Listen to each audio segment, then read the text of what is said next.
welcome back to Quiet Hours with Grace Channel.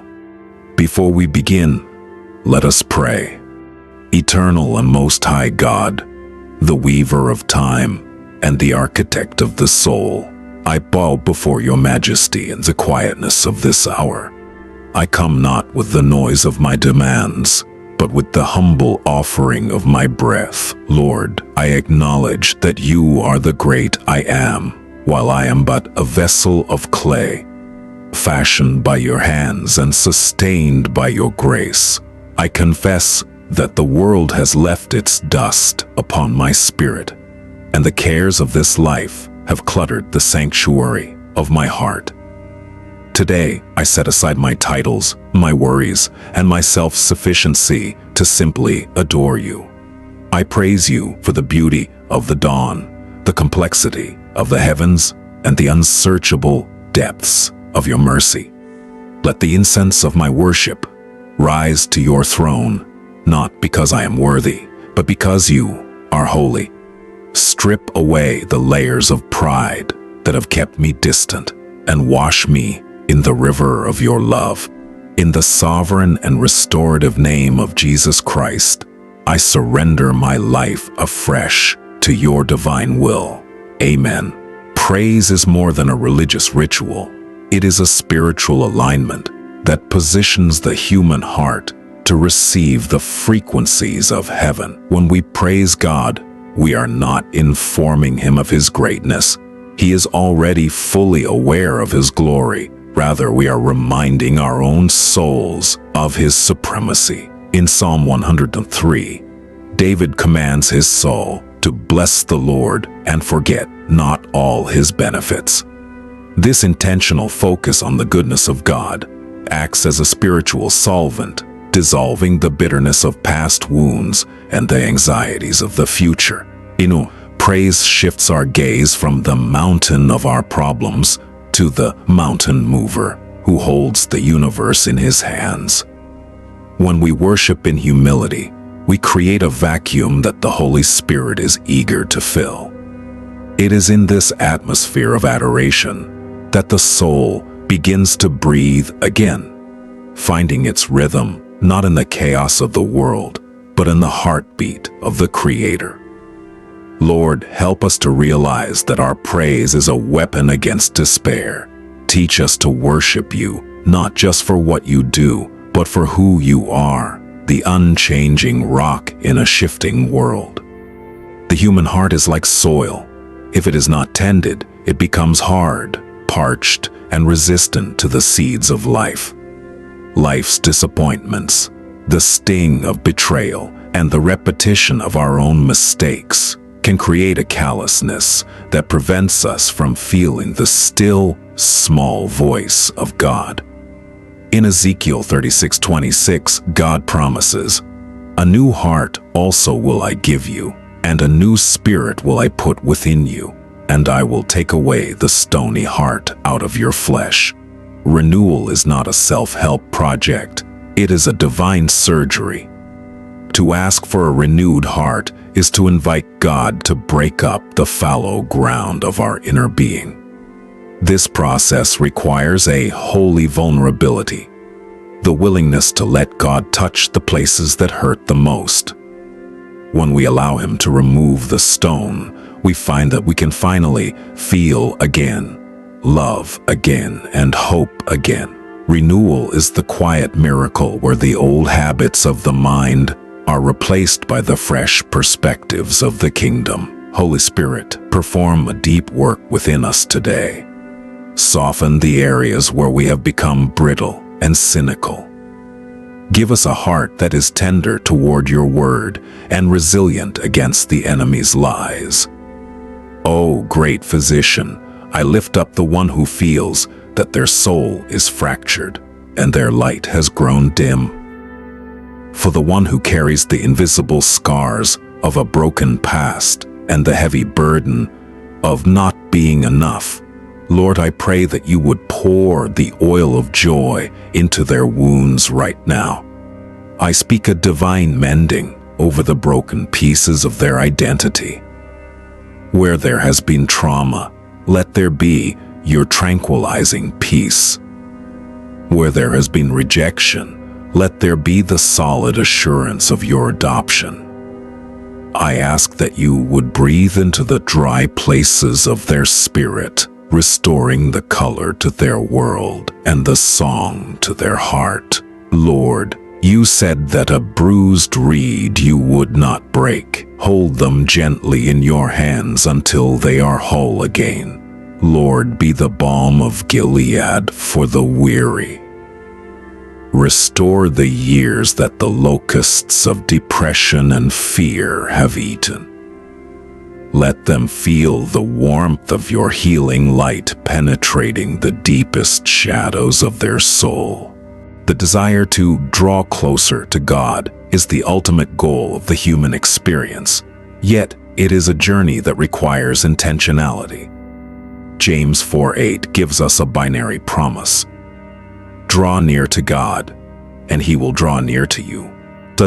This suggests that while God's love is unconditional, His intimacy is a response to our pursuit. Drawing closer to God involves the sanctification of silence, the ability to turn off the noise of digital distractions and human opinions to simply be in His presence. It is a movement from knowing about God to knowing God. This proximity is where the true power of the Christian life resides. When we are close to Him, His priorities become our priorities, and His peace becomes our default setting.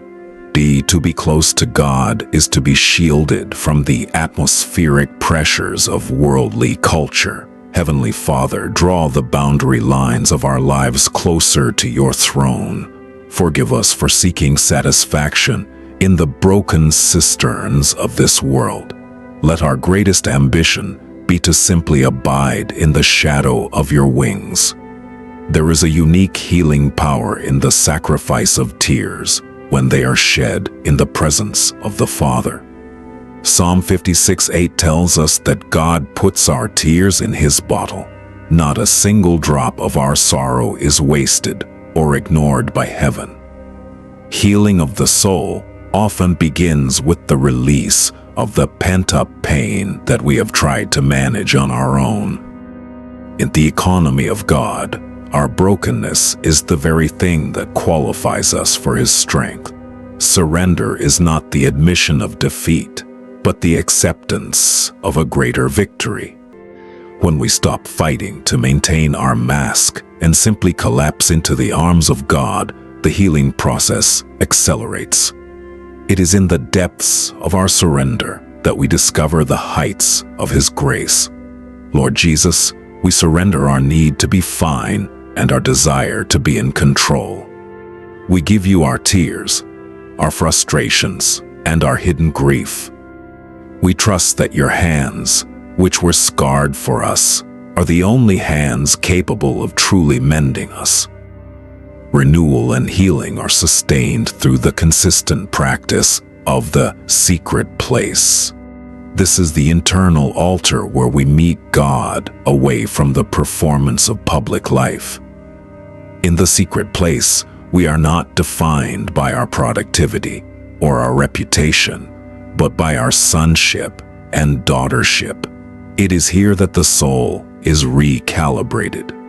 Without this time of quiet communion, our souls become demagnetized from the truth, making us susceptible to the pulls of fear and greed. The secret place is where God whispers the secrets of His heart into ours, giving us a divine intelligence for the challenges of our day.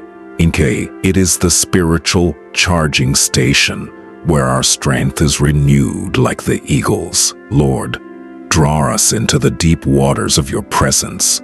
Teach us the unforced rhythms of grace that can only be learned in the quiet. May our private devotion be more vibrant than our public expression. Let us pray for the sanctification of our desires. Father, I lift up our wants and our ambitions to you today. We ask that you would sanctify our hunger. So often we hunger for things that cannot satisfy: validation, wealth, or power. We ask that you would give us a holy hunger for your righteousness. We want to thirst for you, as the deer pants for the water brooks.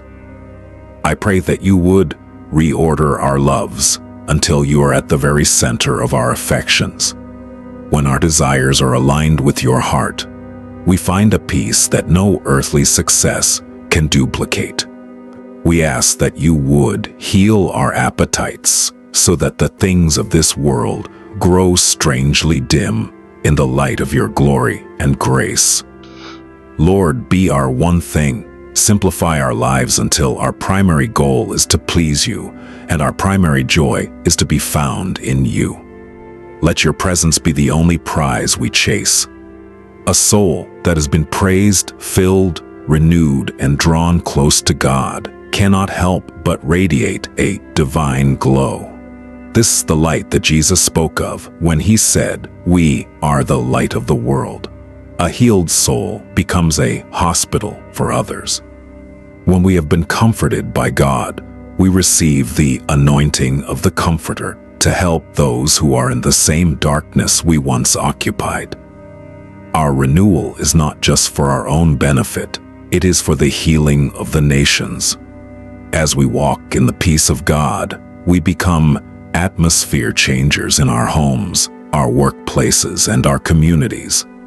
The fragrance of our intimacy with God becomes a silent sermon to those who are searching for the truth. Heavenly Father, use us as conduits of your grace. Let the healing we have received flow through us to a parched and hurting world. May people see the difference in us and be drawn to the God who restores the soul. And now may the God of all grace, who has called you into his eternal glory by Christ Jesus, after you have suffered a while, make you perfect, establish, strengthen, and settle you. I speak a blessing of divine order over your spirit, soul, and body. May the peace of the Prince guard your mind, and the joy of the Lord be your unshakable strength. I declare that your heart is renewed, your soul is mended, and your path is directed by the light of the ages. May you walk in the newness of life, knowing that you are cherished, held, and never alone. I seal this work of renewal with the blood of the Lamb and the power of the Holy Spirit. Go forth in freedom, live in the beauty of his praise, and draw closer to him with every breath. In the name of the Father, the Son, and the Holy Spirit. Amen. If your heart has been stirred and your soul has felt the gentle tug of the Father today, we invite you to subscribe and become part of our community of seekers. We are a family dedicated to the deep things of God. Please like this video to help this message of healing reach someone who is currently drowning in despair. We want to hear from you. Comment below with the word renewed, or share a specific way God has drawn you closer to him today. Finally, share this with a friend or a family member who needs a fresh touch from heaven. Your share could be the answered prayer they've been waiting for. Stay humble, stay hungry for God, and remember, he is closer than your next breath.